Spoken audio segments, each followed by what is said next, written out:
I set my alarm for 3:25 this morning. I had a 5:25 flight. I got here. My flight was delayed. I brought you clothes, books, socks. Got in the Uber. Got to the location. Oh, no. Yep. And I was like, Oh, no. what kind of setup is this? Well, baby, you've been on my mind. I think about you all the time. Oh, I want to see your face. Hi, Jason. Hey, Matt, Welcome. how are you? I'm blessed. Number one, can we address the snake skin in the room? You might have the coolest pair of shoes in my 48, almost 49 years on Earth. These are and fancy. you were telling us a story behind them. I'm serious, dude. These are, what size shoe you wear?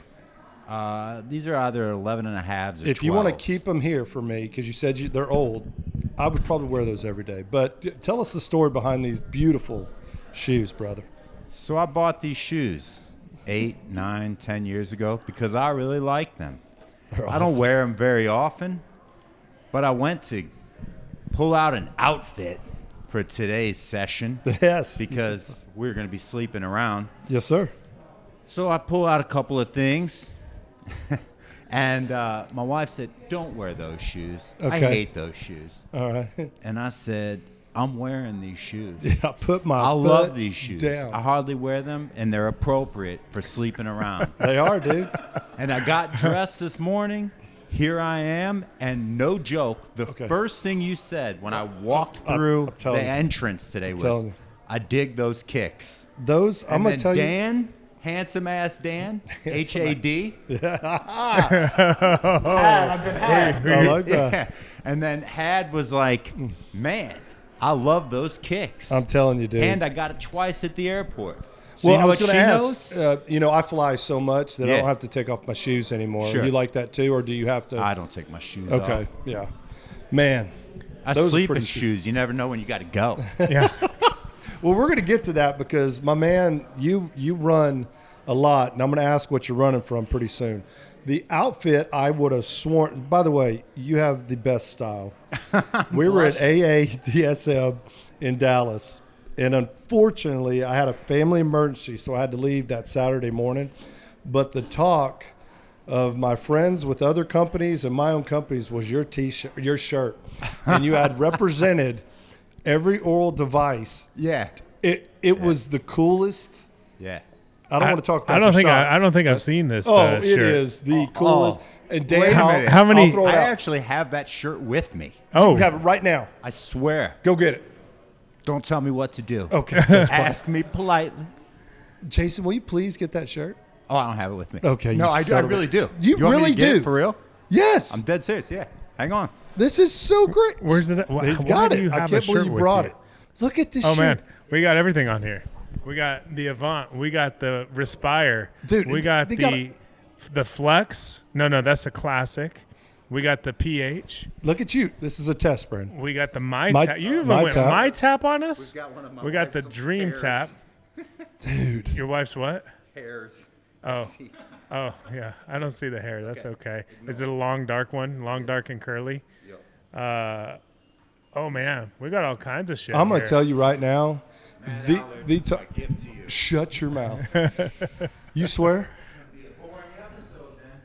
I'm a. Oh, boy. Good Lord. Oh, get on the mic. Get on the mic. Get on the mic. Get on the mic. There you go. Let's see I don't what show you up at people's houses without got. All right, gifts. let's see. So I've got. What the heck?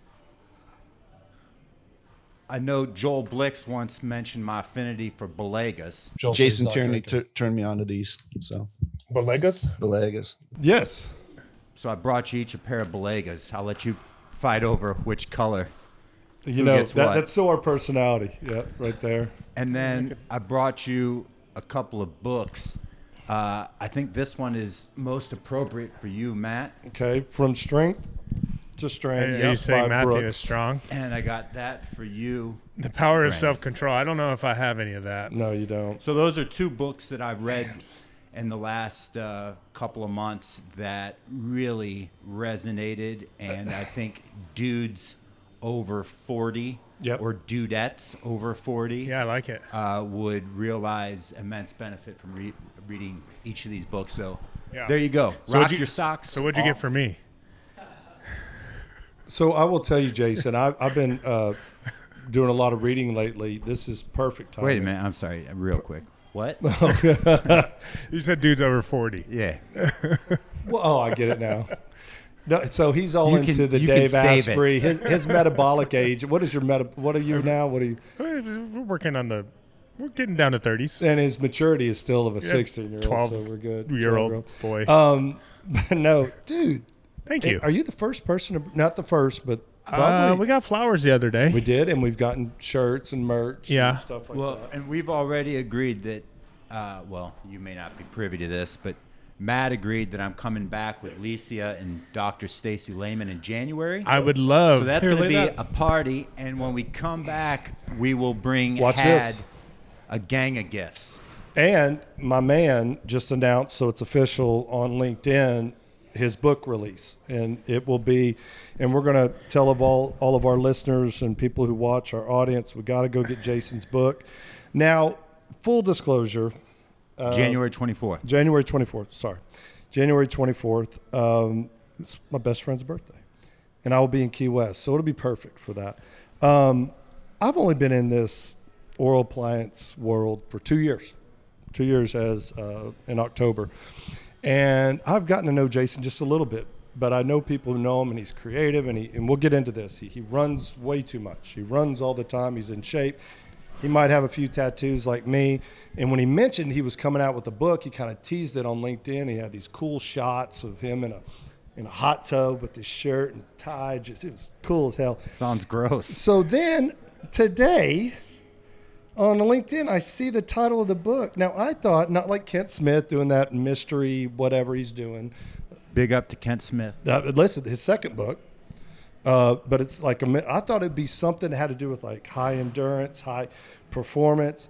What's the title of your book? Transform Dental Sleep, and then there's a long subtitle that I Yes. don't remember because it's got to be keyword rich, baby. I saw it. I was like, okay. Now, I'm still going to read it. Not because you're my friend. I want to just engulf in that. But I really did. I thought it was going to be something like Goggins meets... I'm serious. Stay hard. Jocko meets There's Brandon there's Hitchcock. some of that in there. Okay. Yeah. Can you talk a little bit about what motivated you? Kent Smith told me something pretty cool. I had drinks with him one night, bourbon, and he said one time he asked somebody, he said, I'm going to write a book for his first book. And they said, do you realize the percentage of people that say they're going to write a book and actually complete it? And you know, he always asks questions. Mm-hmm. I thought it was rhetorical, but he's, you know how he does, sits back. And I go, 20%, nope, 1% Sure. of people who say they're going to write a book, announce that they're going to write a book, actually complete a book. Sure. So congratulations. But what was Thank you. the idea behind this book, or the thought process? Yeah, I mean, I've been living in dental sleep for a long time. Relatively. Wait, longer than 2 years? Okay, just sorry. A multiple of 2 years, yeah. And I've seen a zillion dentists like you have, Brandon, come and go, get interested in this. It's always one of the top 3 topics of interest amongst dentists when you conduct surveys. It's dental sleep and implants are usually kind of vying for number one as far as topics of interest. And so I've seen all these dentists come and go. Everyone wants to do it, but so many just kind of flounder and ultimately abandon it. And it's a bummer because there's so much need, and dentists can have a very real impact. And I mean, as you guys know, literally Absolutely. save lives. That's not some kind of rhetoric they can literally save lives. And there needs to be more dentists need to do this and really get traction and help more people. And there's so many companies that I've seen over the years, or services over the years, products and services over the years, that posit that they're the solution. The in caps, bolded, italicized, and underlined. Bub, in 2 years, I've had about 8 approach me. Yeah. Right. And a lot of those products or those services, really, they're great tools. But, it's a tool that, you can't build a house with a saw if you're not a carpenter. It just sits there. So giving these dentists some of the skills that they need, or helping these dentists cultivate some of the skills that they need to be able to use those tools more effectively, more efficiently, so that they can treat more patients, and is the aim. And with that said, it's jiggery pokery to think that you can be successful in dental sleep without doing the work. Well, and I've heard you say this, and that's one thing I want to commend you on. Over the years, I've heard you tell dentists, you think you're here and you're going to take off because you took this course or you bought this product. And ultimately, it's like, I always use the gym membership analogy. You've got to do the work. You can't sit on this couch and eat Cheetos and drink Busch Light and think that you're going to get in shape because you bought a Gold's membership. You got to show up and do the work. Yeah. And to that point with the products and the services, if you actually do the work, you eat healthy, you don't have to have a bunch of expensive equipment, right? That's the beauty of this, You can do body weight, exercises, right? I'm assuming you're in shape. I don't know. But there's a lot that you can do, but you got to do the work. Well, I will say this because I definitely want Brandon to chime in on that. Thank you for the compliment. Yeah. I like to hear compliments. I think gifts. it's so true. I'm gonna be the third host. It's so true. In my short time, and I've had the luxury, and I'm not kissing his ass, to be close to Brandon, whether it's his team, whether his processes, all that. And it goes back to the same. I've heard him give many talks. Sure. It's the same thing. Here's the problem, in my opinion. Everybody can go to a seminar, it's almost like a retreat for a religious or a spiritual experience. Yeah, and then they come back and they have one bad misstep or they have one bad something. Right. And then it's like, I give up. Well, so there's fortitude that goes with that too. Go ahead. Yes. Well, I wonder, you hit on a really important thing, Jason, is this really a matter of I need the skills and the tools, or is this a mindset issue for most of these people? Because I think it's a mindset issue. Can it be both? I think the skills and the tools exist. It's not the hardest thing in the world to do.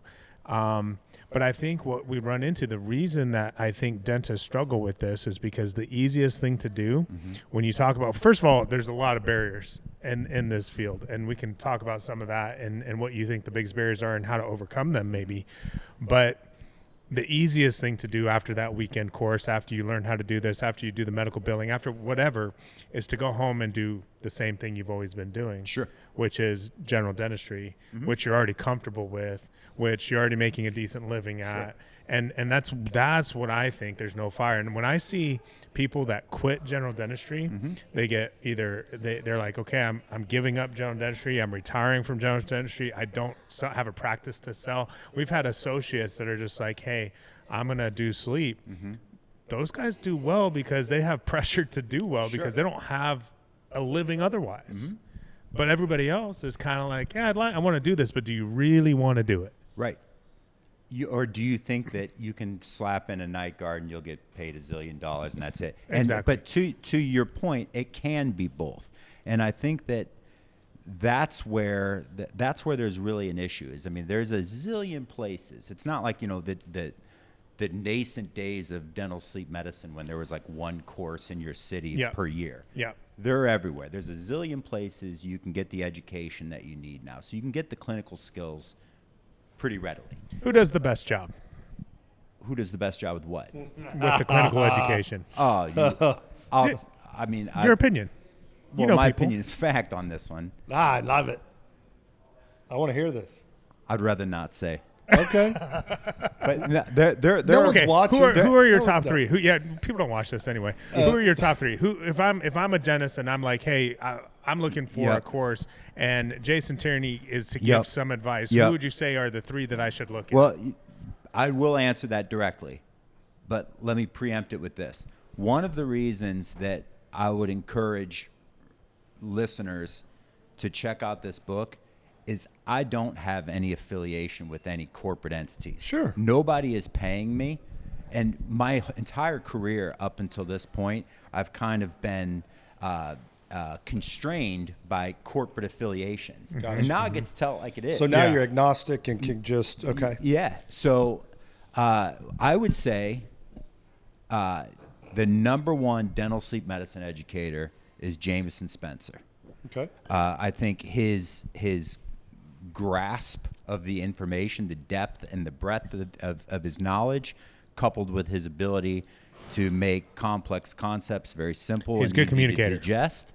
He is believable, and he is I think he's number one. Good. I Yeah. think that when people, and here's what's great. Thank you for saying that. We were going to do top 3. You just went for it. I Yeah. love you. It matters because your opinion matters, but there could be someone who might have had a bad experience. That's what's so weird about the culture of sleep dentistry to me. So I'll always pick on Brandon. Is that fair? I could pick on you. You can pick me as much as you want. So Brandon had this reputation that was told to me how he's just this certain way and he's this and that and his company, all that. Wait, I'm eager to hear what those ways are. Well, I didn't know about this reputation. You well, wanna- yeah, you you, wanna- you know do I've wanna- told you Do you want that to Brandon share? could come across as cocky or one-sided, but I've always said that he's really a unicorn. There's really just 2 big players in Texas, in my opinion. I think we know the other one, Kent Smith. So I've always said that. But when I met Brandon, we connected. And he wasn't this, what was his perception. He was just a very confident person and knows his shit. And I love that. So Right. what drew me to Brandon, to work with him originally in my current role, but then to become friends, start this podcast and stuff, is what you just described. I think what Brandon preaches is what he does on a daily basis, what his Yes. team does on a daily basis. Yes. I have the fortunate now I travel around the country. So I'm not just limited to 8 states in the South. I'm able to see other programs. And let me tell you, there is a difference, right? I think that there's insecurities and fears that make us look at someone who's doing well or they're doing good and go, no, they must be doing something Yeah. shady. Well, it must be but or easy this, for them. So or- this, Matt, is something that's interesting to me because we're talking about it in the context of dental sleep medicine. Yes, sir. But that's inherent to every facet of life. I mean, Sure. I think that the term is, haters. Right. You see somebody doing well, right? Right. You see somebody. Well, I mean, I love it. No, I that's love a it. word I refuse to use for like 12 years, You're 15 doing good. years. But haters, yeah, they're haters. Yeah, I told my daughter, People I see- said something was lit a couple weekends ago. Yeah. Don't ever. Yeah. Stop Yeah. that. Don't. And Yeah. I'm like, you're right. Yeah. So, somebody sees somebody that's lit, and they're like, and they start hating on it, right? And, but I mean, that's common in all facets of life, and that's where I think there's this mystique that gets that dental sleep medicine is shrouded in, and dental sleep medicine, to your point about mindset earlier, whether we're talking about running or dental sleep medicine or, opening a retail outlet, it's like you've got to have the right mindset. You've got to be committed. You've got to be willing to, to trip and fall and get back up. And yes, dental sleep medicine has these obstacles that dentists encounter when they leave a course that are inherent to dental sleep medicine. Like, they run into medical billing issues. They run into referral, physician referral, a dearth of physician referrals. Or they go and they knock on a door and the physician says, get lost. And they go, oh, nobody refers to me. So those things are inherent to dental sleep, but all those things can be easily overcome, right? I mean, I shouldn't say easily, readily overcome. Yeah. They can be overcome. What is really a challenge is that mindset issue. It's understanding how to craft a vision, how to generate a vision, how to outline the path to get to enact it, how to delegate appropriately to your team, how to execute how to actually execute time and again and make it happen, how to evaluate what's working, what's not working, what can we do differently, and then finally to pivot, right? To take that information, to take that data and turn it into information and repeat that process, right? That's what needs to happen, whether you're trying to launch a dental sleep practice, an ortho practice, or your own 7-Eleven franchise. Right. Yeah. Jason, You know what I mean? is your book, you just hit on something and made me think to ask this question. Is your book for those people, all ranges, wanting to get into it, have had pitfalls, have been in it, and maybe there could be something new learned? Is that what we can find in your book, sir? Yeah, well, I was going to ask the same thing. Like, what is it that you're hoping somebody gets out of your book when they finish it? What do you want them to? So this book, that book that I gave you, Matt, that book, has 25-page chapters or whatever. Most people, I'm aware, to your point about Kent Smith's 1% fact, 2% of people read a book cover to cover, right? People just don't read much. This book that I gave you, Brandon, and the book Transform Dental Sleep are very small, easily digestible chapters. So they're Matthew Allard books. They fall right in my... A lot of pictures. So I wrote this book with that understanding. So, Dr. Jones might pick it up, read 4 pages, set it down, and he's not really a reader, or she's not really a reader. So she comes back and picks it up 3 weeks later and thumbs through 7 pages. She will glean insights from that. So who is this book for? It is truly written for the person who's attended that first course. Gotcha. And hopefully they buy a copy of the book at the course, or the next day. It's for them. It's for the person who's plateaued, who's been doing treating 3 patients a month for 3 years. Once they reached a height of 7 and they're trying to get there again, it's for that person. And it's even for the person for the dentist that's treating 25, 30 patients per month. Because, you're familiar with the concept of Kaizen. Yep. So it's, continual improvement, 0.1% improvement each day.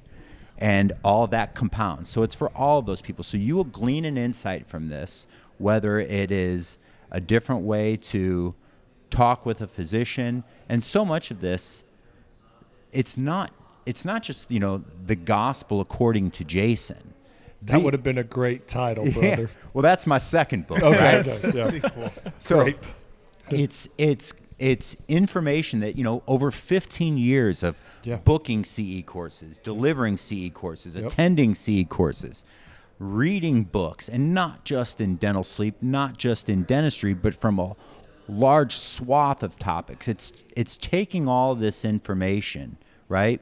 It's watching what's worked, watching what hasn't worked, talking with dentists, working with dentists, developing products, developing services. It's taking all this, synthesizing it, through my brain for whatever that's worth. Well, it's worth $24.99. There you go. Right, for whatever that's worth.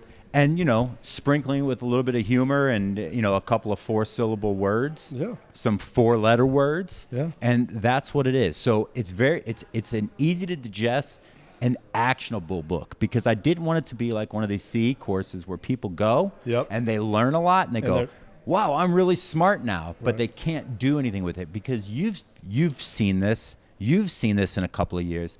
The dentists that you see at every CE course, and you ask them, like, how's this going in your practice? And they're waiting to deliver their first device. They're waiting. They're going to do it. Incredible. And remember that I mentioned execute, right? You got to execute. So I'm sorry. It's incredible how many people go to that course and then never act on anything that they learn, or they go back and they do one and then they never do another one. And and you mentioned the range of patients being treated by people, and if you treat more than 10 patients a month, you're in the top 5% of all treating dentists out there, I would venture to say. Do you know that 100 dentists are responsible for 30% of the oral appliances prescribed in the United I States. think it might even be higher now. That's appalling. I believe that. And the fact that people celebrate when I do 10 a month or 15 a month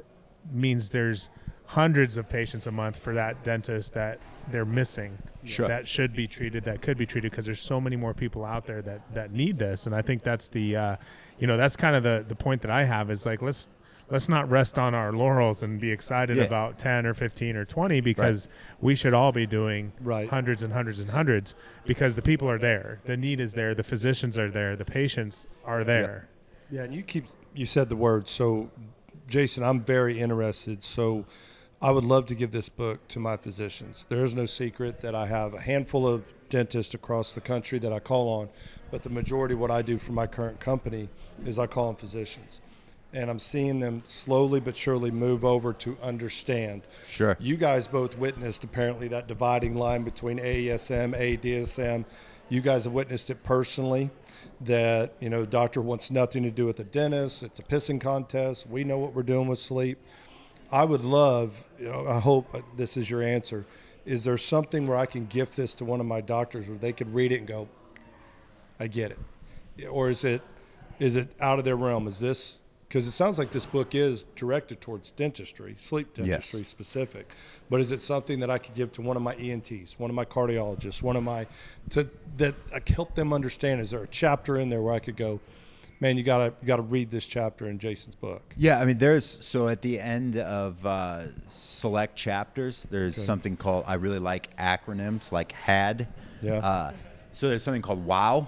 Okay. Words of wisdom. Okay. And there's a section on generating physician referrals. Right. And when I say generating physician referrals, I'm not talking about in this sort of nebulous, ambiguous sense. It's like, here's specifically what you need to do. Wear these socks, say this, do this. And the WOW, the words of wisdom at the end of that chapter, is from a physician. From an ENT. Nice. Actually. So nice. That might be useful. I think that where it would probably be most useful for this ENT would be if she wanted to understand sort of the mindset, of these dentists. And then also there are some things in there that as far as communication and just managing a business, they'd probably find beneficial, because that's what so much of this is it's how to manage communication, how to manage your team, how to manage yourself, and manage a business. And I think that's where in my experience, that's where people really need the most help. They think they need help with determining which device to use or which home sleep test unit to purchase. I agree with you 100%. But ultimately, that's the saw that's sitting on the table, and I don't have any carpentry skills. Well, you said delegate. That was one of the things you mentioned. And I tell you, the most successful sleep dentists that I work with have a gift. For delegation. To delegate. And there's a trust, and there's a team.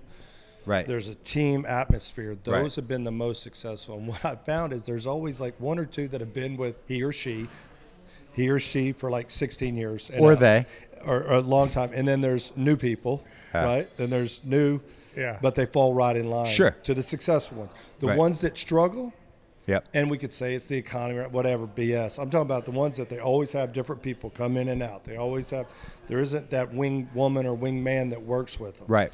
And so I find that delegating has got to play a part. I want to hear you guys' take on that. Yeah, that's an absolute another part of that mindset issue is nobody can do it as good as me, so I'm the one that has to do it. Right. Dentists are real control freaks for the most part, I think, and they just live in that world of I can't trust anybody else to do this the right way. Or I'm too cheap to hire somebody to do this and pay somebody to do this, because I'm seeing this as a cost as opposed to an investment. And I think that exists all over the place. And that's, when we start coaching new people in dental sleep medicine, that's the first thing we're saying is you need to hire somebody. And they're like, I don't have patients yet. Right. And it's amazing to me that a dentist will open up a brand new dental office, build it from scratch spend hundreds of thousands of dollars on equipment and chairs and all that stuff, computers, and they will hire an assistant and 1 or 2 front desk people. And some of them are even dumb enough to hire a hygienist right off the bat because they think they're too good to do their own cleanings, which I wouldn't recommend, by the way, if you're starting a dental practice. Do your own fucking hygiene. But then they go start a dental sleep medicine business, and they're like, I don't need to hire anybody for this. I just have my dental team do this, and it's not that. You can't do that. Yeah, it's a departure, and that's, something you said I think is key, that it's an investment, right? And the education is an investment. Whatever products, services you need to subscribe to, purchase up front are investments. But even hiring that person, there's a section in the book on hiring, right? On interviewing. I'm not good at much in life. One thing I'm really good at is interviewing prospective team members. And I basically memorialized the process that I go through.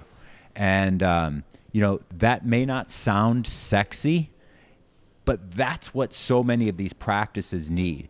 They need to understand you need to make the investment in this person, and then they need to find out who this person, who is this archetype, and what's the phenotype of a good sleep champion, right? And then how do you find them? Right. How do you talk to them? How do you identify them? How do you pay them? How do you reward them? And there's all these different ideas. There are all these different ideas about how to reward these people, but I don't know if you're familiar with the rapper Mos Def.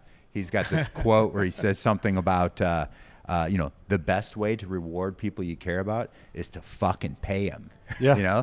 But to your point earlier about, just trying to cut costs and cut corners, it's like, well, maybe I can pay this assistant that I've got who's already up to here with work. I'll pay them 9 cents more per hour. So, and again, I guess I build my business that's going to make me millions. So I have a unique perspective in this because my background is sales.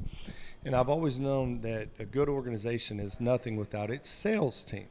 So when I put that kind of into my head and getting into this world, I was like, you've got to invest in someone that's going to bring you that business, right? That's that salesperson. But I would tell you, when I first started, I can't tell you how many dental hygienists or assistants would go make calls and go with no sales experience, no nothing. Right. Some of them, they're educated, but you know what I mean, in what they trained at. Right. Or I have these dentists who are amazing dentists. They could be amazing sleep dentists, but they are horrible at sales. They're horrible at people skills. Sure. They don't make they're the littlest things. And so to see the evolution in the last 2 years of some of my dentists really stepping out of their comfort zone or knowing what their ceiling is and going, I have to hire someone specifically to go out there and bring sleep business. Yes. Now, it's interesting because I would think that Tierney fancies himself more as an operations person than a salesperson, or would you say more sales than operations? I'd say you can be both. Are you both? Oh, yeah. Okay. Yeah.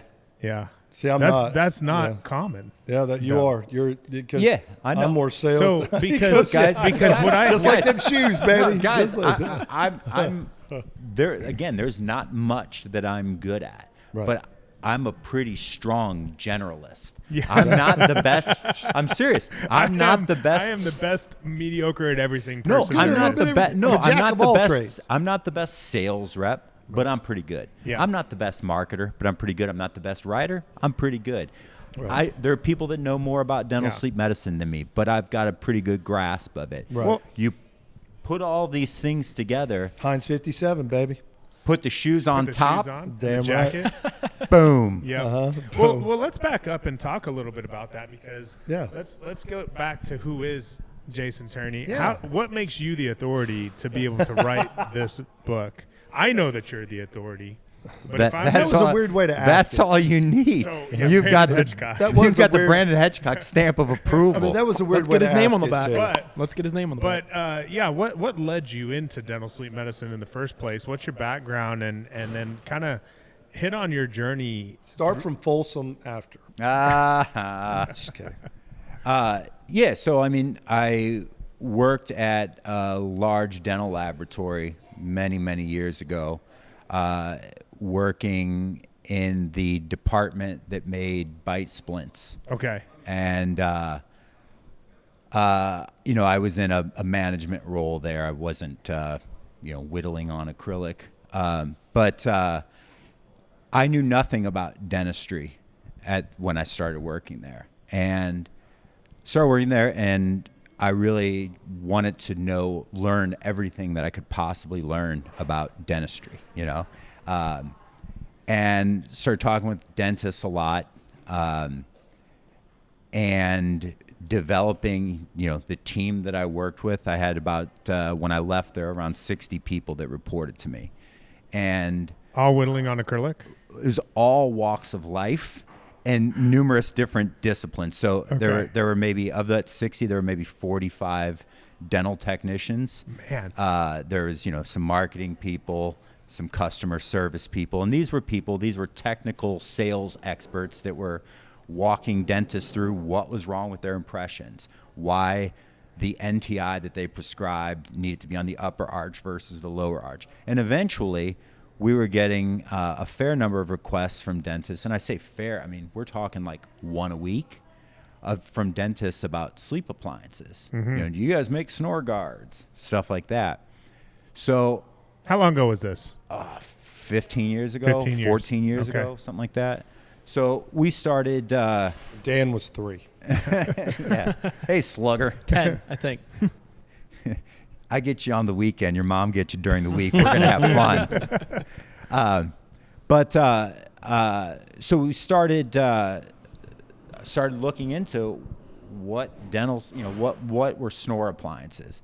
And just like when I started working at the dental lab, and I mean, I really immersed myself in dentistry.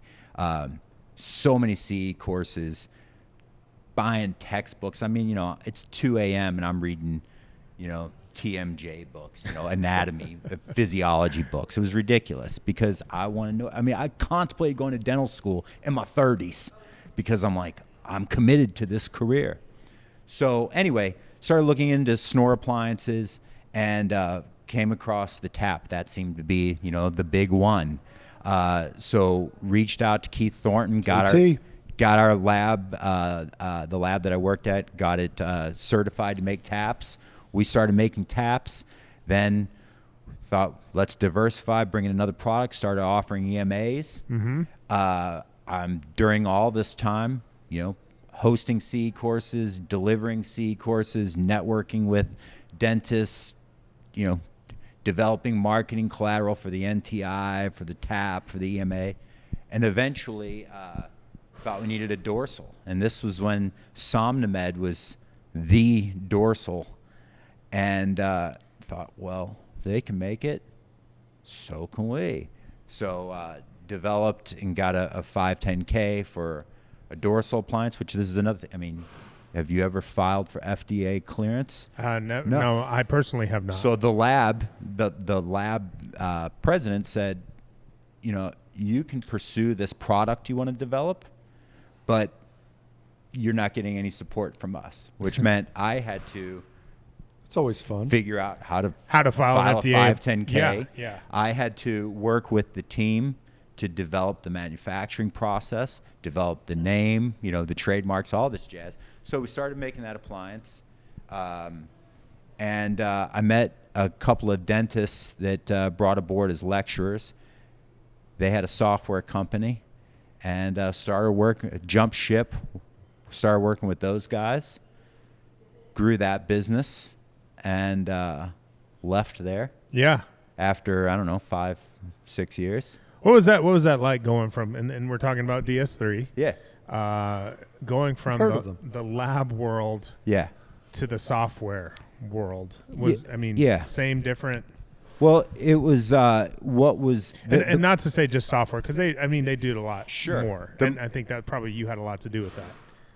The most glaring difference was actually going from a corporate environment and a huge company that was, owned by this monstrous firm to working in what was, basically a startup. Yeah. I think I was the, fourth or fifth employee at DS3. And so it was really taking so much of what I learned as far as operations, as far as people management, developing processes, repeatable processes, and kind of helping the company grow up. That was the biggest challenge, but also the biggest reward, because I got a great opportunity to, sort of flex a lot of what I had learned throughout my career up to that point over there, and really be creative and have fun and live pretty fearlessly for the first couple of years. And then as, when you've got something to lose, as a company, you've got to be, or not you have to be, but things got a little more stale. Sure. Sales were taking off, so that was great. But I mean, you want to let's keep doing what's working. Yep. Let's not rock the boat too much. Right. So, And that whenever you're launching something or doing something new or creating something, there is this vibe. I think we kind of share that. I like that. Then when it hits a certain point, and in all my roles, I'm like, let's keep going. Like, no, we're good. Well, and the other We're thing good there, right here. Matt, I think you'd probably agree with some version of this, is we're probably both artists or creators in a sense. And, once you get to a certain point, you kind of go, all right, what's the next cool thing we're going to do? Let's go break more shit. Right. And, when you've got a company, so, I said I was the fourth, fifth employee.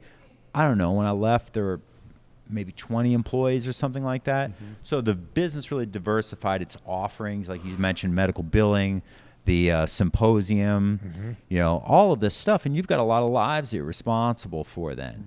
Mm-hmm. And, you both grow, you and the company, you both grow, and you change, hopefully. Listen, I think and in it any was time relationship, to go. in any relationship, God love them. Any relationship, season, a reason, or a lifetime. And in any business relationship. That sounds like that came from some self-help book. No, well, a good friend of mine. Many Brown? years ago. A good friend. A great friend. Therapist. His name is Thomas Hayes. He's just a dear friend. If you pay him a copay, you guys aren't friends. Well, no, I did. I'm serious. I've used that for all my dealings. Say and that I one will more say time. that a reason, a season, or a lifetime.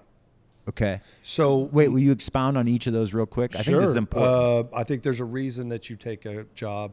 When I was younger, my whole goal was to become, just like my mother, diagnostician, psychologist.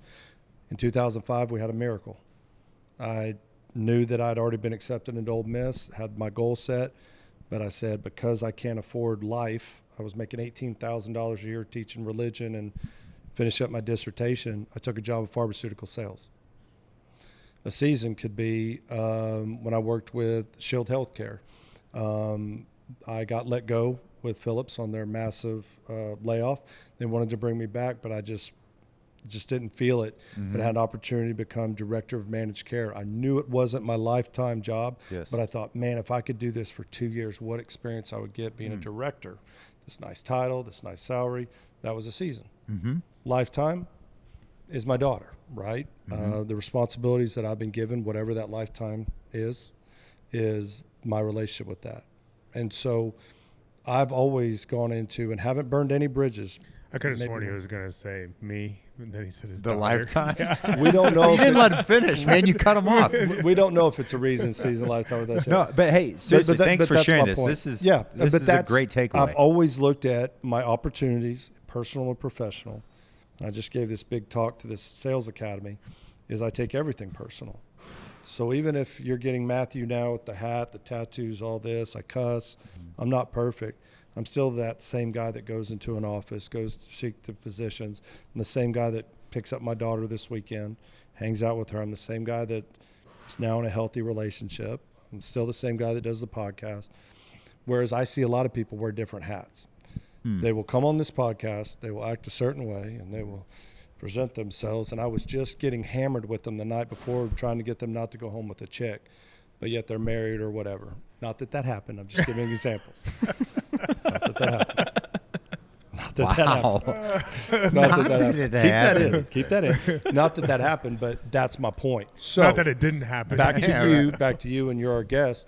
There's a reason that you were at all these positions. Yeah. To bring you probably to this book. Oh, have sure. You sit on this couch this day. I don't know if I'm always going to be at the job I'm at. I've always joked, said at 50, I'm done with sales. I'm done. Turn 49 pretty soon. Read that Done. book, Matt. All right. Well, you know I will. This one? Yeah. Okay.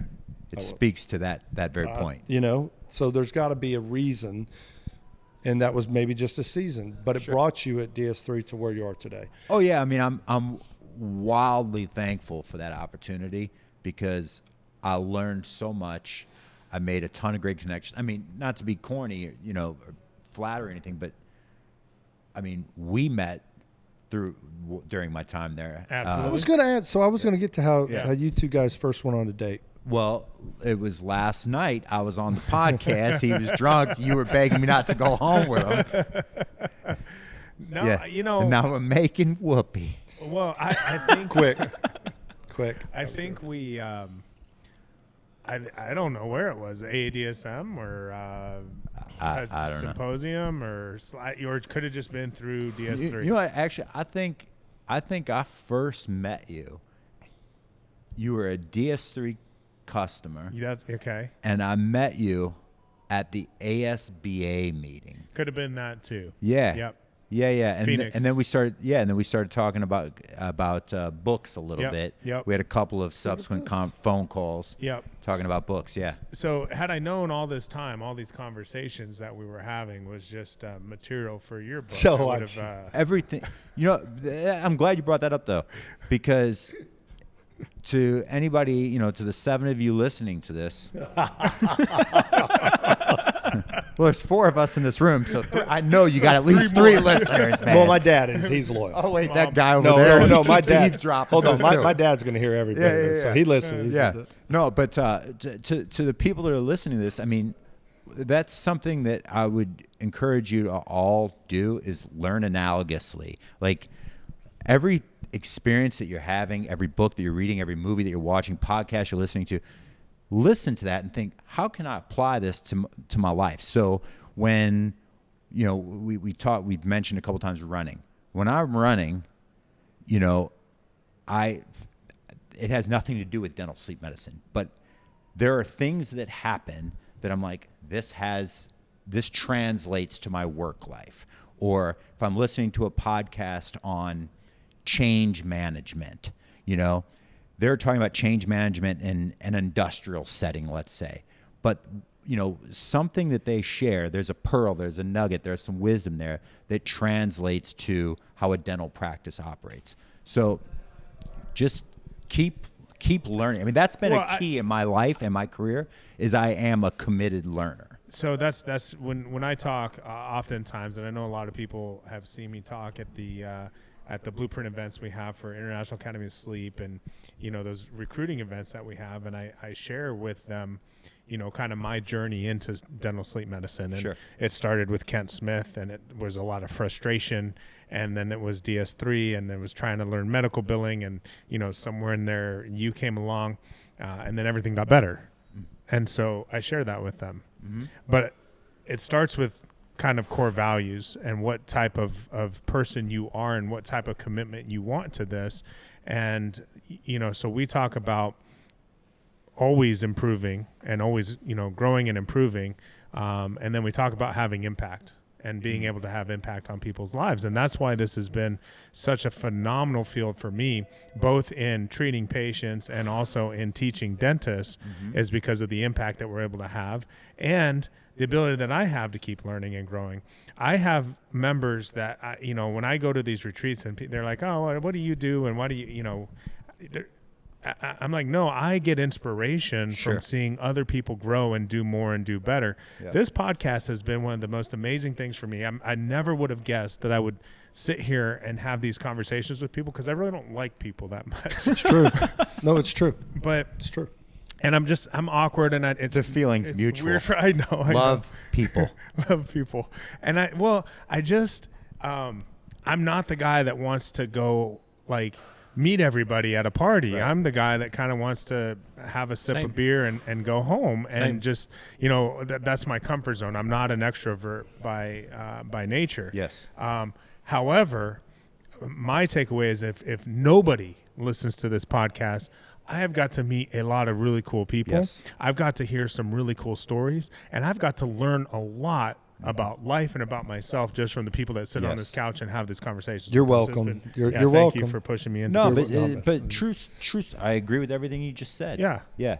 Thank you. I think so Jason, when I first met you, I love to tell this story because Jason got me right away. I had been a fan of his through social media, messaging back and forth, and I finally got to meet him, right? We talked about the shirt. And we sat down right away, and he reminds me of a dear friend I have. Within 5 minutes, you remember the question you asked me? It blew my mind. No, but I'm ready to have my mind blown. Because you said you'd heard about me. I said I heard about you. Yeah. And you go, you kind of kick back. Oh, and you go, I got an idea. what'd you say? So what are you afraid of? Yes. Yeah. I'll never forget that. Yeah. And it was the night before. It was the day before a tragedy happened in my family. Uh-huh. And I remember thinking back how I answered you, and it came to fruition. I'm not scared of much. I'm not afraid to die. I'm not afraid. I feel like I got my stuff in order. I've been through enough in my life. I shared some personal stuff with him that right now nothing. I'm not afraid of anything. Sure. And then boom, something happened, right? Yes. And then we got this friendship. And one of the things I credit you for this podcast, because I'm also friends with Erin, and I think the world of her. Erin Elliott. And Big shout out. I'm a huge podcast person. Like Dan and I share that. Like I've been listening to podcasts since 2007, and I just love podcasts. I'm a road warrior, so it just made sense to me. And I was trying to find a dental sleep podcast. And every time I would tune into y'all's old one, you had the best lines, the quickest, it was just fun. Like, and you made it fun. And then everybody gets serious again. And then you would do a comment, and you're like, well, wait a second, what about that? And then and I was like, well, man, I lean towards that. And it's not a knock on the other sleep podcasts out there. I swear it's not dental sleep specific. They just didn't reach me. And I knew there was an audience like me. You guys are introverts. I'm obviously not. When I found out you had tattoos and stuff, I found it from that podcast. I was like, well, man, I don't have to be, because I always wore suits and stuff. I always covered up, because I didn't want to give people the wrong impression. So I owe you that. And you were funny as hell on it. I was like, you judge me because I don't have tattoos? Is that? No, there's no, I judge you for your horrible hygiene, and your fake hair. But other than that, I mean, nothing. So it's not called a toupee nowadays. Sorry. So I covered my tattoos in professional settings religiously for up until I left the software company. That was sort of like, I'm doing my own thing, and I don't need to be concerned. I mean, I got to a point where I felt I had established myself enough professionally that in this field that if you don't like it, that's okay. Jason, my own father didn't know I had tattoos. Yeah. That's how well I hit them. Always wore long sleeves. Oh, yeah. And my catalyst was my mother's passing, because my mother loved my tattoos. She was hippie. I've always talked about her. Once she passed, I shaved off this huge beard. I used to have this long beard. Gross. I thought it was sexy, but one's gross, one's sexy. Did I say that out loud? You did. It wasn't in here. But no, I'm with you.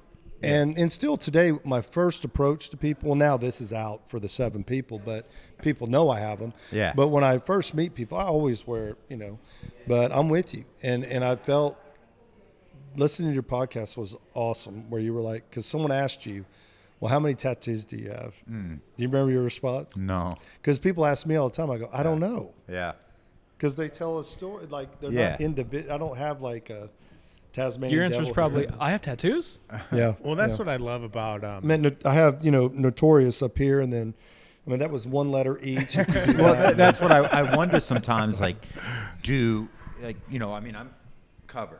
You know, and I wonder, like, does this count as one? You know, Is it one? Thank Is you. it one? Is this one thing, or Thank is this? you. Yeah. Is it multiple melded together? Yeah. Well, that's what I love about Austin, Texas, to be honest with you. Like, I love Austin. I love the scene here. I love the music here. But I love that it does not matter where you go. Yeah. You will run into a, tattooed, pierced, colored hair, whatever, and they're like a neurosurgeon. Toupees. Sure. You know. Toupees. And, Yeah. you know, or an investment banker or Yeah. whatever. Yeah. You know, and so I do love that about here. So I knew that you ran, but I Oh, this didn't know boy that runs. you ran hundreds and hundreds of. And that's my question. What are you running from, Yeah. man? Good Lord, you run. How many miles did you clock last year alone? Oh, last year, just a little over 2,000 for the year. Dude, who was the guy? Who was the keynote at? Have you heard of the guy that ran across the Sahara Desert? He'll know who it is. That's what I'm asking. I can't remember his name, but he was at the biohacking concert. And he was one of our. Google it, Dan. Is it Cameron Haynes or No. Dawkins? He didn't No. do the Sarah, but Cameron Hayes runs a marathon. He a day. ran 2 marathons a day for 111 straight days. Wow. 26 miles in the morning, ate lunch, and ran 26 across the Bonkers. Sahara Desert. Bonkers. So you know. Yeah, well, be but like. you know, so do I run more than most people? Yes. Are there a zillion people that run way more than I do? No, Absolutely. there's not a zillion. Yeah, well, No. Like there's a lot a of people dozen? that run But hear me out. way more. That's Brandon and I aren't. When these races that I do, Yeah. like, I mean, I'm way down there, and I mean, So I hate asking a why question. So I Oh, how much do you run Yeah. a week, a day? Like, what's your normal like? it totally varies because I don't. Well, here, can I tie something together here? Tie it all together. So I was running for probably 5-6 years. I started running about 10 years ago. So new. Yeah, I mean, I used to be really, really fat. No. How do I say that? We can edit that out. I used to be about 100 pounds more than I weigh now. Yeah, you were really Yeah. fat. We could Yeah. say that. Yeah. I mean, you were overweight. I started running, and when I was running, so that was like a Forrest Gump thing there, unintentionally. I When didn't I even was think about it running- until you just. No, when now I said you it, that's totally what it sounded like. Just forget this. Edit this out. This is No, I want to know. Like, okay, well. So I was running. So that I was the running- catalyst I was to get in running, shape. I was running for 4 or 5 years, Okay. and then somebody asked me, "How did you get into running? When did you become a runner?" I want to become a runner, and I was like, "I'm not a runner." gotcha. And then I realized I run quite a bit, so I guess that makes me a runner. Sure. And when we're talking about dental sleep medicine, here's the analogous Yeah, tie-in. When I'm talking about dental sleep medicine, people are like, I want to be a dental sleep medicine dentist. I want to do this. I'm going to this course and that course and this course and that course. It's like, what the fuck you doing with it? You're not treating any more patients. Right. You know, so you want to be the noun without doing the verb.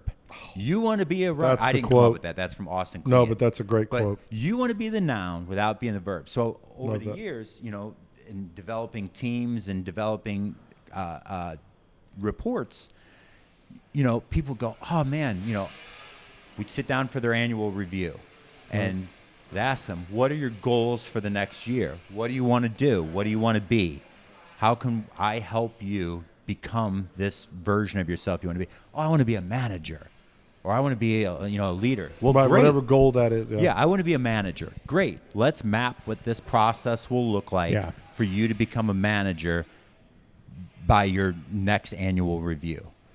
And, so you map this process. I, as their leader, as their manager, put in all this work to develop a blueprint. training Yeah. plan, a blueprint for them.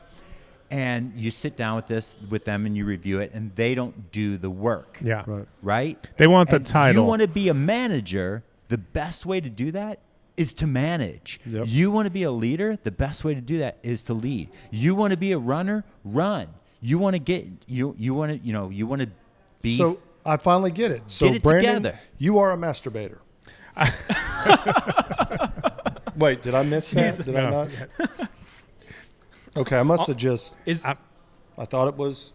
Oh yes, go I ahead. just stepped on your joke. I'm sorry. No. Okay. What do you got? Is his name Mauro Prosperi, by chance? No. No. Doesn't Spoke sound it. familiar? No. I don't know. No. Okay. No. I don't know, but I mean, people do. So that's another thing, though. I mean, There's a Truism, maybe. Netflix movie. Matt Damon narrated it. but so you're running 2 marathons a day for 50 days or whatever, 100 days, whatever it was you said. I mean, we limit ourselves so often. We have these self-limiting beliefs. We have this self-limiting talk that we just shout in our own brains all the time. I'm guilty of it, I know, but we do it all the time. And you see something like this, that guy's a human just like all of us right here. Yeah. And he's like, I can do this. Matter of fact, it's the his Goggins. It's the Goggins effect. His story was phenomenal. I mean, it was like this whole drugs and alcohol and finally like getting away from that and the physical, movement that kind of helps with that. And there's research to show that ultra athletes, like that there's a direct correlation between how troubled their background was. Or addiction. Yeah. Absolutely. Yeah. It's like when you're born, there's something in your genetic code that you're either going to be addicted to drugs or addicted to running or physical activity or both. Or masturbation. I get it. Or Yeah. whatever So- the case is. Well, we talked about the mindset and self-limiting beliefs, and that exists all over the place. And again, every industry has this. Yes. You and I have shared a lot of conversations about the hurdles in this industry, though, and I'm sure your book goes into this some. I think the hurdles are all here compared to the mindset, which is here, like meaning that all the hurdles are easy to overcome, easy to adapt to if you just do it and do the work. But that doesn't – I don't want to minimalize how – these barriers do exist in this industry. They're real. You have to overcome them if you're going to be successful. Share with us a little bit about what you think are some of those top barriers and where people are getting stuck and maybe what they need to do to get over them. Yeah, I mean, as far as the barriers, the obstacles that are inherent to dental sleep medicine, medical billing, getting compensated, getting reimbursed for treatment is a big one, right? I mean, you're not running a charity clinic. You got to make a living, and that's something. So I would say that's the number one barrier. But something interesting there, I talk about this a little bit in the book, or I don't know if it's interesting, but almost kind of sad, is used to go to these courses, these CE courses, and ask the dentist, why do you want to treat sleep apnea? And it was usually something like, I care about my patients, so altruism. I'm looking in the oral cavity already so I can see the airway. So it just, it should be standard of care. Great. Anything else? Silence. Anything else? Any other reasons? Silence. Anything? And then you'd hear from the back of the room like, it's like, what? Excuse me? Say it louder. Somebody say something in the back of the room? To make money? And it's like, what other business are you ashamed to generate revenue? Yeah. Right? And we're not talking about scamming people.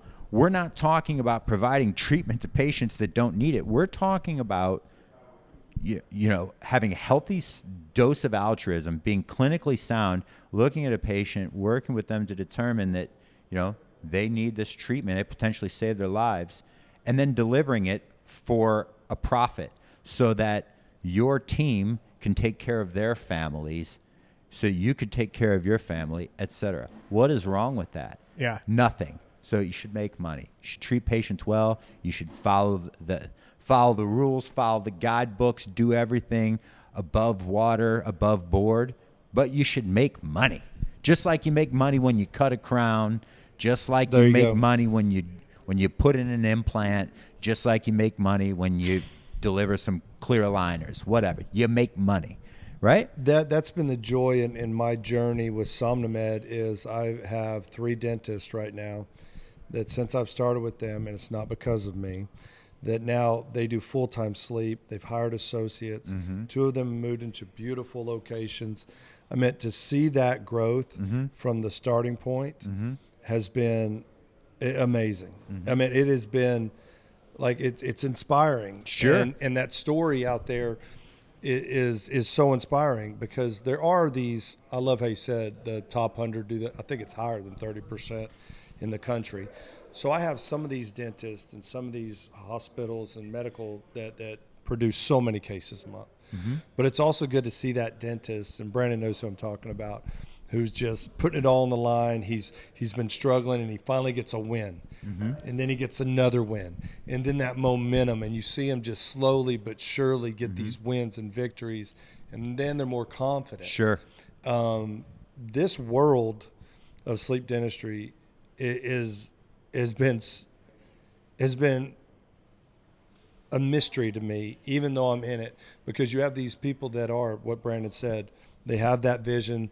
It's a mindset. I like that. Why do you think dentists feel bad about making money? Yeah. Why do you think dentists because They're dentists your for people, sleep. you For tell sleep. me. Hold on. I know. For sleep. I don't know how I got in there. Well, Yeah. no, because actually, like dentists are notorious for giving away their dentistry too. They Sure. they don't like to charge people. They're like, So for example, let's say you go to the doctor and the doctor prescribes you something or recommends a procedure or, whatever the case may be. You go do a MRI or this or that. Sure. And then, you're taking your medicine, but it's not really helping. So you go back to your doctor and the doctor's like, okay, well, let's try this. And it's not really helping. So you go back to your doctor.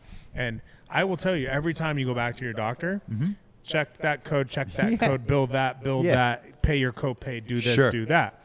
Now, if you go to the dentist and you get a crown, and then, and I know this because I've done it in the past, and then that crown maybe feels funny, or the tooth's a little sensitive to cold, or maybe you're chewing and you're like, oh, and so you go back and the doctor says, well, or the dentist will say, well, we need to adjust that crown a little bit. Let's make this little adjustment, and you go back in and you take 5-10 minutes of the dentist's time. Yeah.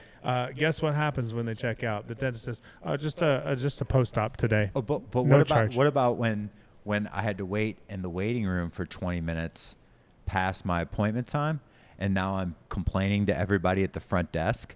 Oh. So then they give me a $10 gas card or something. Like, that's the kind of stuff that dentists do that no one else in the world does. Yeah. Right? Do you think that's just because of the market, that markets have driven dentistry there because dentistry's gotten so competitive, or do you think it's just the mindset That's a great question. dentists? I That's would a great venture to guess, I don't know this to be fact, but I would venture to guess it's just like the way that it's always been. Dentists are so afraid of what people are going, like business owning dentists are so afraid, oh, that patient might leave a bad review. Exactly. Like, they are so afraid. They just live in fear. Because you're a small Constantly. business owner. Constantly.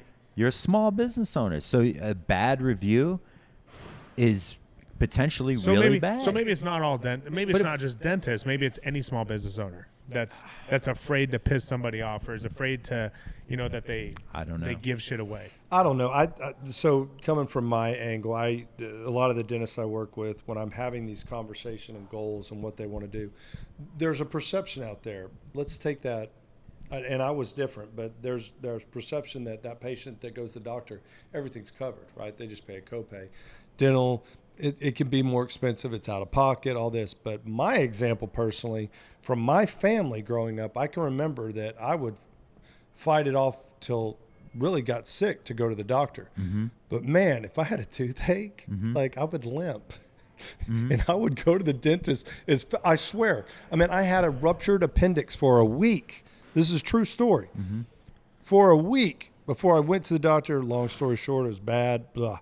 But the other day when my crown fell out, I told you the story. Yeah. I was like, it's so I don't know. I like my personal experience versus what I'm hearing dentists say. And I do think they do care. All of them say, Well, our I reviews, do- our I do- reviews, our reviews. Yeah, and I really do think that most of them generally care about patients too. But Right. like I think most dentists, if they could hire somebody and let them like take care of all the financial stuff and like not make those decisions, like take those decisions away from the dentist, they'll be better. Their businesses will do Well, better. I can think of 5 off the top of my hand that don't. That they have a whole department that Yeah. which I think is very Well, it creates a helpful. buffer around you, the clinician. Yeah. Yep. Just a- like they do at yes, physicians. yes. Okay. So dentists struggle to get paid. Yeah, dentists struggle to get paid. and they struggle to get paid by medical insurance Sure. specifically. Yeah. So they give up. They struggle with if it's fee for service or if it's what they've got some high deductible. They struggle to create value with the patient so the patient understands why they need to pay for this out of pocket. That's a big one. Additionally, dentists struggle to generate a consistent referral source from other healthcare providers. Okay. And they struggle because the dental sleep medicine workflow, in-office workflow, is so different from restorative dentistry. Yeah. Dentists struggle to incorporate a workflow that is streamlined, that's efficient, and that's reproducible, that can coexist with their restorative dental practice. Yeah. And so time constraints are very real. Then, because they don't have a streamlined process, they get frustrated. The team gets frustrated, and they bail. And they quit. They go, oh, this doesn't work. Oh, you can't get paid. Oh, it takes too much time. We quit. My team's going to launch a mutiny, so I'm done. And I'm certain you've seen that time and again. You've probably encountered it in some of the practices that you've gone into. I've seen it a zillion times because remember, the dental lab that I worked for was, worked with thousands and thousands of dentists across the country every month, right?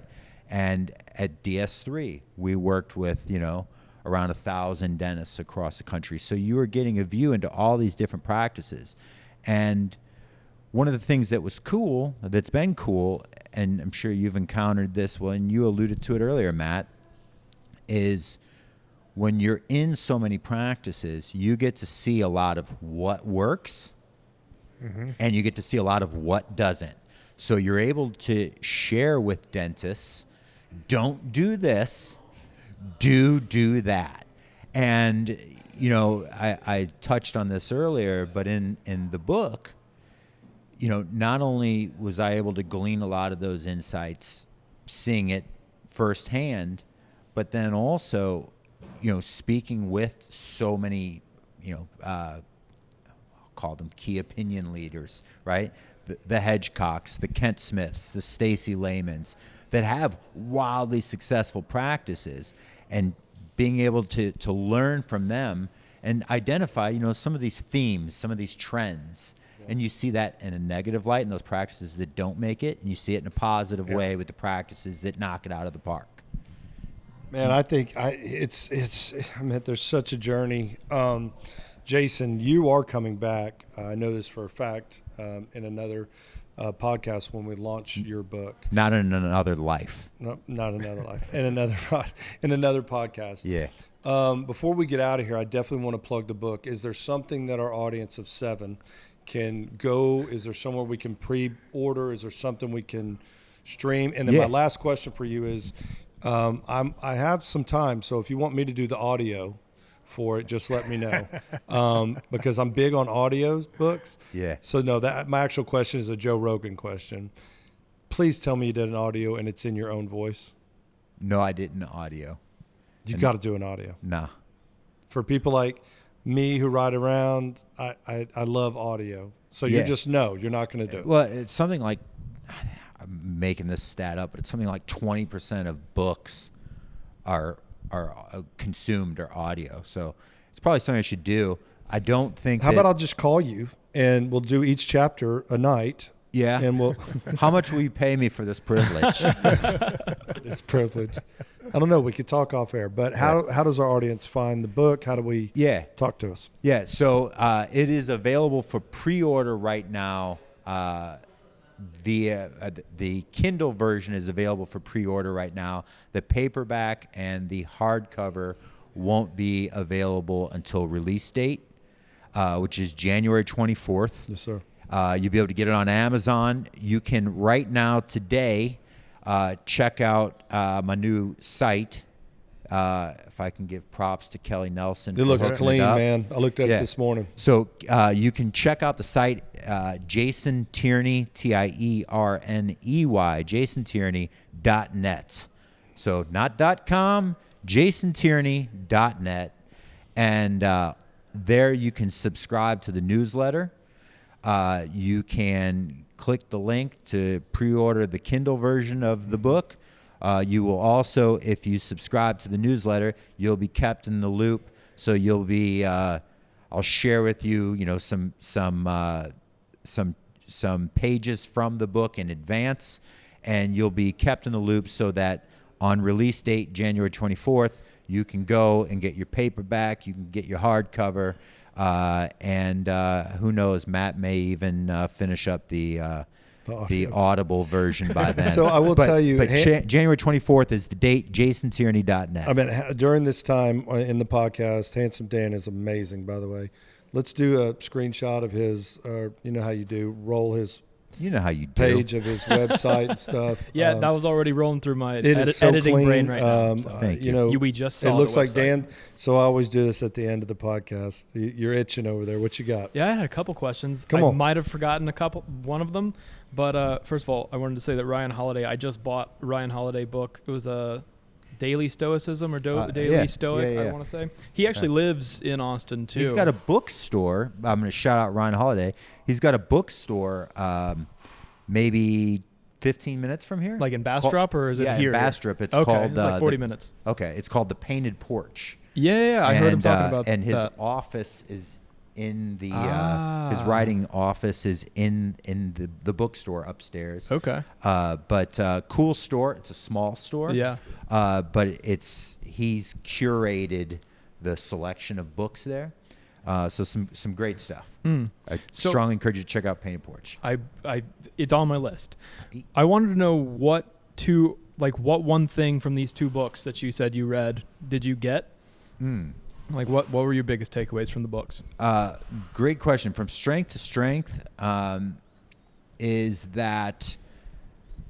So I'll try to make this as brief as possible. So the book focuses on how we spend the first portion of our lives, first half of our lives, on what's called the fluid intelligence curve. So this is where we're coming up with these brilliant new ideas, these novel concepts, creating new products, etc. Around mid-30s, your fluid intelligence starts to decline. Doesn't matter how smart you are, how accomplished you are, it starts to decline. And if you don't make the transition then to what's called the crystallized intelligence curve, what will happen is that fluid intelligence curve starts to decline, and as it declines, you're less content. You find less meaning in life. If you make that leap, you've got another uphill positive curve growth. So that transition is, let's say you're in sales and you're running around and you're beating the street and you're the road warrior and you're selling like crazy. Well, you know what, man? You get up there in age, the younger people are coming in. They're just a little bit faster than you. You lost a step. And if you keep trying to chase that, your skills are declining, your success is going to decline, and you are going to be miserable. If, however, you make that leap over to the crystallized intelligence curve and you become a sales coach, a sales manager, you become a podcaster, you scale your wisdom, your knowledge, experience, and you help bring others up, you will realize more happiness. You'll generate more meaning from life, and you'll die happy. Love it. What about this one, read brother? that book. Discipline is Destiny. That's part 2 in a 4-part series that Ryan Holiday is writing. And it's really that, I think people think of Stoicism, people think of stoicism so often as just meaning like self-abnegation. Like, I don't have feeling, I don't have emotion, I live on eating my fingernails and grubs. When in actuality, mastering yourself is key. And that doesn't mean, something that I've struggled with is, as I've realized some success in my career and I've earned more income and I've acquired some nicer things, I have a lot of guilt associated with that. Like, I feel like, I could be giving this away, or what about people in my family that don't have what I have? And I had a lot of guilt associated with that. And one of the things that this book helps me to realize is that, if you don't have an attachment to those things, and they do have some utility and do bring you some joy, and you're living a full, meaningful life, it's okay to have stuff. Yeah, it's okay to buy a brand new F-150 truck. Yeah, I guess. Okay. Fully loaded, black on black. Yeah, or a couple books and a couple pairs of socks. It's okay. My last question is, what is there, for the people who aren't in the dental industry? Sure. Like, if I bought your book, is there something that I would be getting? Great question. It sounds like I would, because you seem like a smart person who probably put some sort of a through line in your book, sure, or in your personal philosophy. So I'm curious. Great question. What would I get? Yeah, great question. I agree with the choir here. The answer is absolutely yes. So this book is it's my philosophy on how to relate to people, how to communicate with people, how to take a vision, share it with those that are part of it, and get them to take the necessary action to work together to accomplish a goal. That is something that applies to everyone, whether you're in general dentistry, dental sleep medicine, podcasting, film, whatever. It's a focus on collaboration, on communication, and making stuff happen, and there is a through line there. Yeah. And that's back to the analogous comments that I made earlier. If you think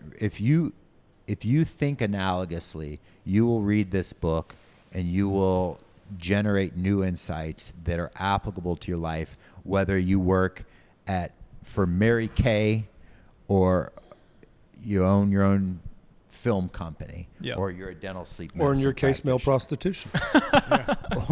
or in your case, masturbation. Dental sleep masturbation. Dental sleep. DSM, baby. There it is. You and your, yes, those are good. Last question. If I give you $30 right now, will you send me a copy signed? I'll tell you what. I'm going to be back here in January. He is. He's coming back. The book comes out January 24th, and I'm coming back January something to record. Yeah. So I will bring you a copy, and I will draw you pictures in it. Yes.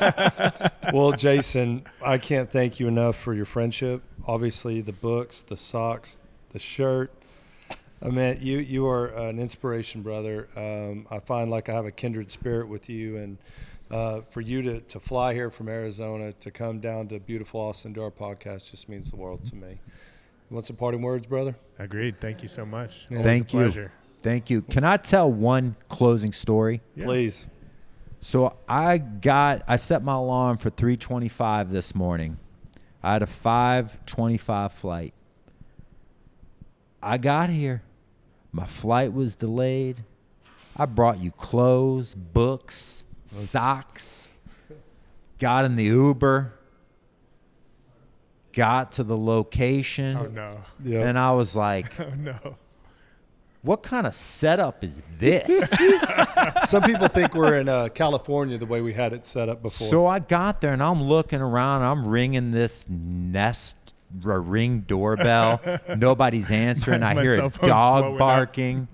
I'm like, what the hell is going on here? So I text Matt, and he said, oh, that's our old studio. Yep. And I thought, well, that's really weird, because that's the address that was in the calendar invitation you sent me. Man, you booked way early, didn't you? And Of then course he did. He's yeah. responsible. Yeah, and so then- then and I then ordered yeah. another Uber. And you know when it was going to be there? In 22 minutes. Oh no. So that $30 that you offered, I think I will take it. Oh, yes. I'll give it to you. I'll give it to you. Get right out now. of Let here. me find out. But seriously, I want to say, Matt, thank you for your friendship. Thank you for this opportunity. Brandon, I always learn from you. I appreciate you. It's been awesome watching you, kind of grow and develop your career and help so many people. HAD, it's a pleasure. I look forward to bringing you a stack of books in January. And guys, Absolutely. seriously, thank you so much. JasonTierney.net. January Keep 24th. keep listening, and thank you for sleeping around with me, suckers. Thank you, brother. Fantastic. Always good to have you, Appreciate man. There we go. Appreciate you. Thanks, fellas. When the sun goes down and the moon is high, we'll be chasing